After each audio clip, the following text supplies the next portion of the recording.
Hello friends, my name is Marinés, and today I'm going to be catching up on some of the highlights of the last half of my reading in 2016.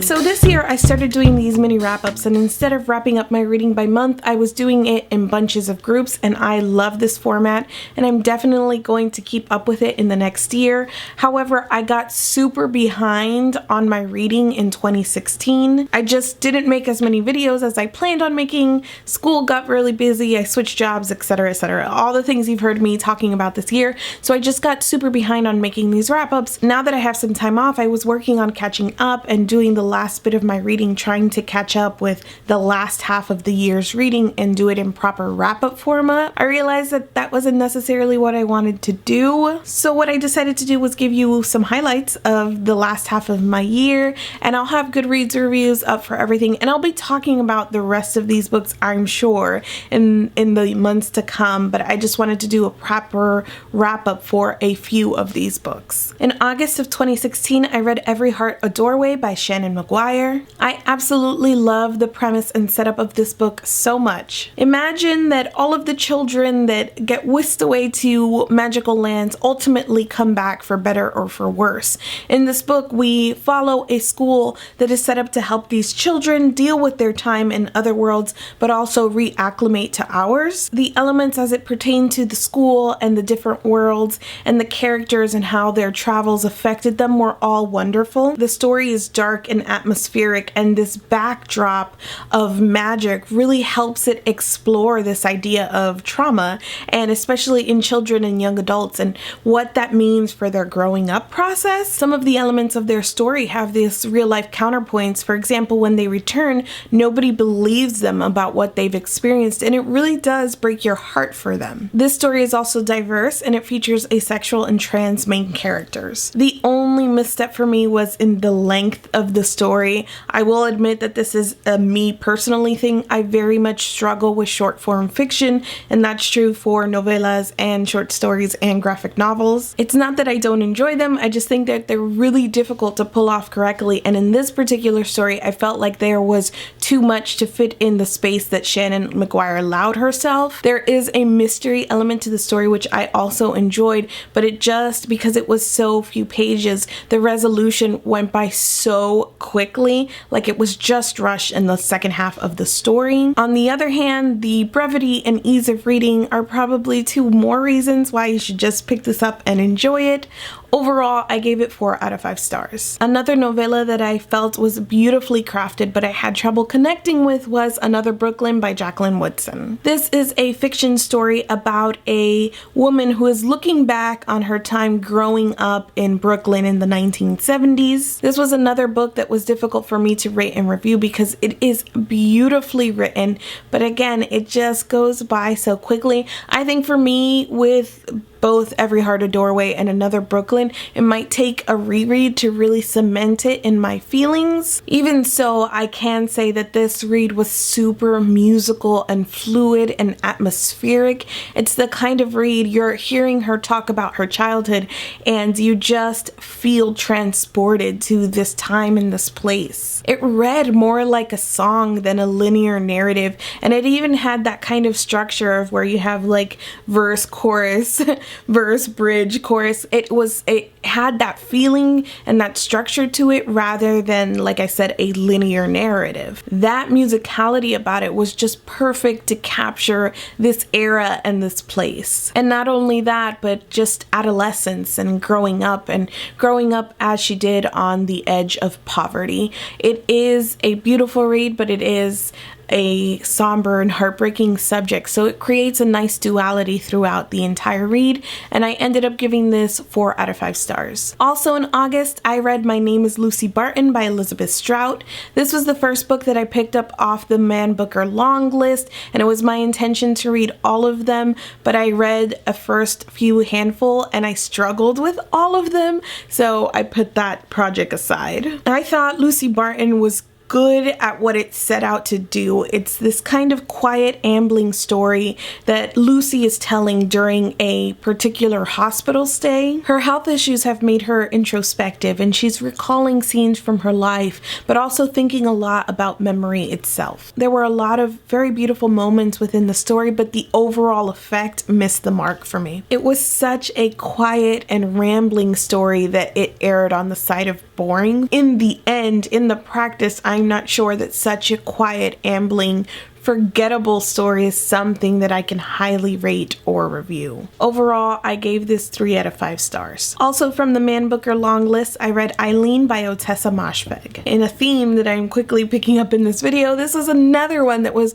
really difficult for me to rate and review. Through this book, Eileen tells us her own version of the story of her life. She lives with her alcoholic father and she works at a boys' correctional facility. She stalks one of the security guards she works with and becomes infatuated with another co-worker. She has an incredibly unhealthy relationship with food and her own body, and all of these things get interwoven into the story that she is telling us about herself. The story left me feeling icky, which I have to give the author credit because that was probably her point. I kept reading because it felt like it was building towards something and I was curious to know what that something was. My biggest complaints about the story weren't about Eileen's unlikableness, however. I felt that Moshfegh got super repetitive in what she was trying to convey, specifically about Eileen and her own character traits. What may have been purposeful to kind of give us a better idea of Eileen's mental state came off as padded prose. We were reading the same things over and over again. Additionally, the climax, that thing we were building towards that she did so well of putting a feeling into of the story, the climax and resolution happened too late in the story, and it gave the feeling that everything at the end was rushed. Despite having mixed feelings about the story as a whole, it did really keep me thinking, especially about Eileen as a narrator, and it inspired a video that I made about unreliable narrators in general. Overall, I also gave this one 3 out of 5 stars. Another book that I picked up from the Man Booker long list was The Northwater by Ian McGuire. Holy hell, did I struggle getting through this one, and I just think it is an accomplishment that I read it to the end at all. This is historical fiction about a bunch of whalers in the Arctic Circle. I will start off this little mini review by saying that this was not the book for me. I can see what McGuire was trying to do, but I will say that in addition to his story being not for me, I don't think he was entirely successful in his endgame. McGuire is clearly a gifted storyteller,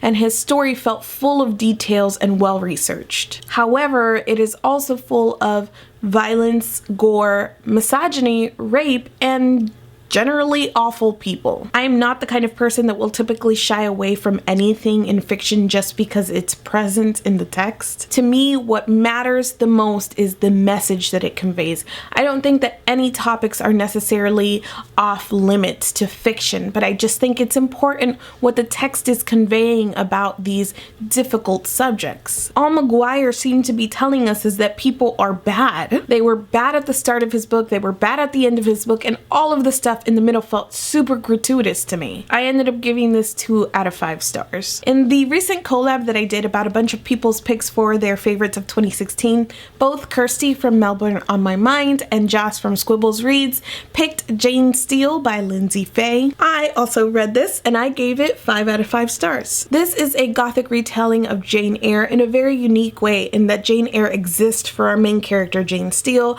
and it is her favorite book and she references it and uses it to make decisions on her own life. I love Jane Eyre. It's one of the books that I've been reading and rereading for the better part of my life. I think that love of Jane Eyre definitely helped my enjoyment of the story overall, but on its own, Jane Steele is a well-crafted and darkly entertaining book. It's essentially if Jane Eyre were a murderer and Rochester was less of a jerk because he wasn't keeping a you-know-what in the attic. Human. Faye really nails it here because she creates a story that stands up all on its own while still referencing the source material and capturing the general air and feeling of the original as well. And finally, The Weight of Feathers by Anna Marie McLemore. This is a YA magical realism story about two feuding families. In one family, they grow scales and perform as traveling mermaids. In the other, they grow feathers and perform as traveling treetop performers. This story was completely lovely, though at times I think it was very apparent that it was also very simple. Beyond the magical realism and the marks that both of these families bear,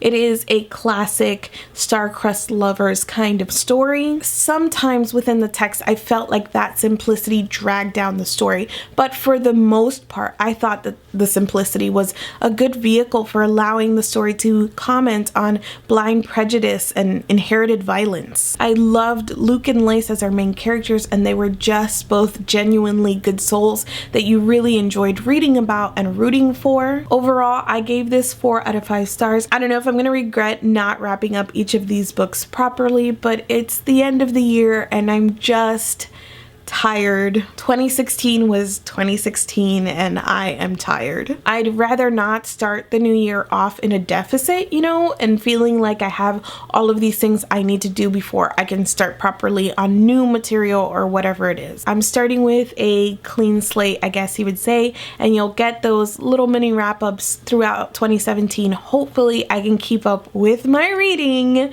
So let's try this again. If you've read any of the books that I've mentioned or are interested in them, let's chat down in the comments. Thank you so much for watching this video, and I will see you guys soon. For instance, when they return, nobody believes their stories. Are you serious?